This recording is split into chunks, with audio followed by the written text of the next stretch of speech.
Hi, my name is Erinn, and this is my mother, Janna, and we have a yellow nape Amazon. His name is Colby, and he is 2 years old.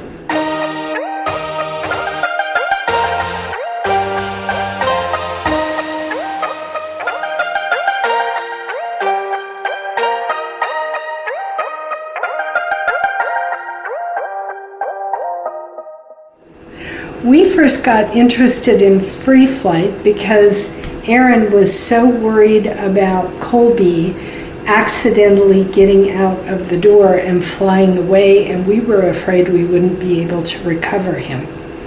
So that's when I started to research BirdTricks. We actually came to Utah about 6 months ago and started our journey in an indoor workshop. After doing the indoor workshop, we really just fell in love and decided to continue the journey with the Freeflight course. So the reason that both of us came is because both of us are co-owners with our bird Colby. So Colby comes to my house part of the time and goes to Erinn's house part of the time. And he loves us both, and we both love him. And we both wanted to be able to recover him if anything ever happened. My background with working with people and animals is in psychology. My husband was a veterinarian, so he worked with animals for many, many years. And we had birds since Erinn was a tiny baby. And I am a clinical psychotherapist, so psychology and behavior are really important to me, and we want to give Colby the best life he can have by helping him to be entertained, to have stimulation, to have playtime, to have bonding experiences with us, and we think that Freeflight is just a great way to get him kind of revved up for his life. My experience with training or behaviors is not near as extensive as my mom's. Most of my experience came from growing up with my dad, who was a veterinarian, and then also just from training and being around animals my entire life. And so we've had birds for as long as I can remember, and had dogs and horses and just an array of animals. So my immersion, while less clinical in nature, certainly has been full immersion in terms of lots of animals around all the time. Taking this course was a great experience. I definitely feel like we are going home with the tools that we need to be able to recover Colby when he does get out of our house. And that was our ultimate goal. We're also leaving with a number of friendships and a number of just other people that have gone through the same experience, and we fully plan on participating in BirdTricks and in these Freeflight vacations to Utah. Watching all the other birds and the progress they made was spectacular, because some of the birds that were kind of hesitant began to blossom and feel confident and start to fly, and seeing the macaws fly is absolutely spectacular.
about day one outside? Nerves, excitement, fear?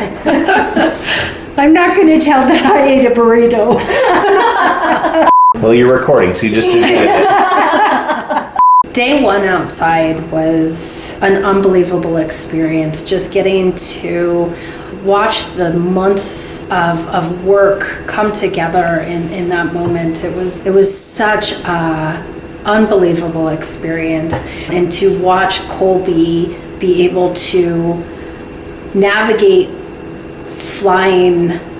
free flying was just such a fun experience. There was definitely some nerves, mostly excitement. I look forward to continuing to do free flight with Colby.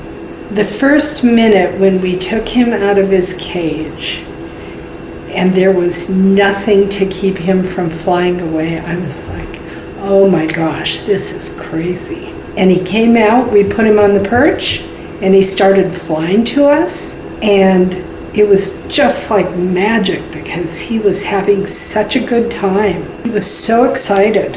And then when he got a little overexcited and flew off, that was a bit nerve-wracking, but I wasn't panicked. I was anxious, but I felt like everybody knew what to do to help us get him back. And it was a good learning experience for us, and it was a good learning experience for him, and he's not repeating it so far, so that's good.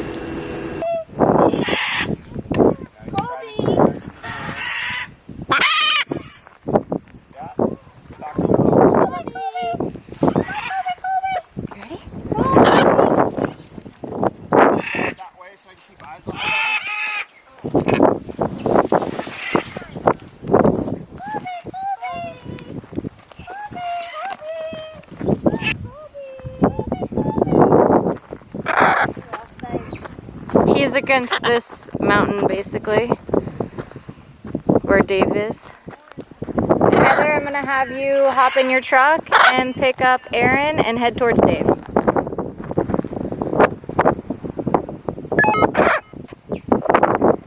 Copy. So, Erinn, you're gonna want to make your way over towards me. Janna, stay back with me.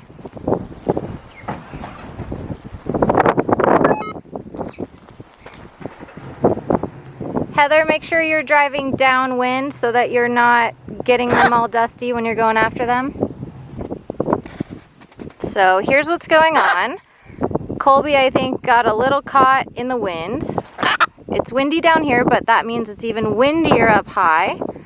So Dave is all the way over there. Heather is in her truck picking up Erinn, Sloan, and Capri. And I have Janna waiting back here in case Colby makes a flight towards where he left from. And Heather's just going to add transportation that will make this a lot more quick and efficient than being on foot. We decided not to use GPS or telemetry for this trip. I can't say that I've totally ruled it out. I just think that for this trip, we thought it made sense to try him without it because we weren't in territory that was going to be so critically difficult that we might not be able to track him down if we didn't use it.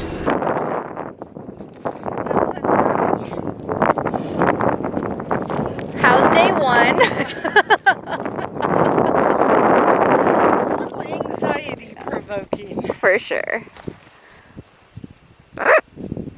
He was doing lovely until he got...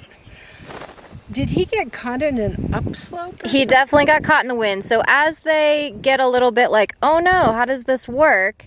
They tend to go higher naturally, which makes it harder on them because the wind is more intense up there. So typically they don't burn off that height until they're getting a bit tired. And then just natural fatigue makes it so that they can't stay high anymore. It's not necessarily skill at that point. But obviously based on the wind direction, it just kind of took him. And eventually he probably landed. So it'll be interesting to find out what he landed on, where he's at, and how he gets back to Erinn. Yeah. Just about recovered. All right, tell Janna she can take a nice relaxing breath. We got Bird. I will do that. This is crazy. Oh my God. Textbook. 0.4 miles. 0.4. Almost a half mile. Good job, baby bird. So how's day 1? Great. He was just, she heard him. He was chirping up there apparently. I didn't hear him. For the first flight, the place that we went was perfect because it felt very safe and it felt like there was a lot of built-in stability so that the bird wouldn't get in trouble. But I loved the second place we went because it was beautiful and it gave our bird a challenge, and it was just so much fun to see what he could do.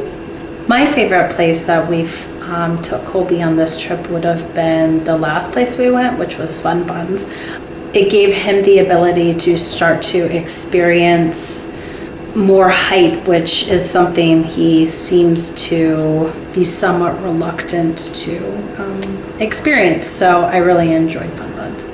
The highlight of my trip watching Colby fly was when Erinn climbed up the hill, and for the first time we saw Colby just soaring down to me kind of in the valley. It was so fun to see what a great flyer he was and how much fun he had. That would have been my favorite time as well, just to see how good of a flyer he actually is, and to watch the control that he had when either coming up to me or going back down to my mom. It was really impressive. The advice I would give to people wanting to free flight their Amazons or other birds would be a lot of training, a lot of repetition, and to figure out how to set their bird up for success. For us, that was really accomplished through using BirdTricks and having somebody who was able to help make sure we were doing the training and doing the techniques correctly to keep Colby safe, which was our ultimate goal. And my recommendation would be the same for anybody else wanting to ultimately free fly. And the thing that I would add is we never realized the importance of diet and how that can be used to help get the bird to the proper weight, help him get to the proper condition, and give us a structure so that we have a way to make him a really healthy bird and keep him that way. If we ever get another bird, I would certainly look at doing this course again, because I really think it was a success overall, and I have no doubt that it has helped my relationship with Colby, my mom's relationship with Colby, and even my daughter's relationship with Colby, because she was and is a very active part of his life, and there are a number of times where she is an active member in helping train Colby as well. And she's only 3 years old.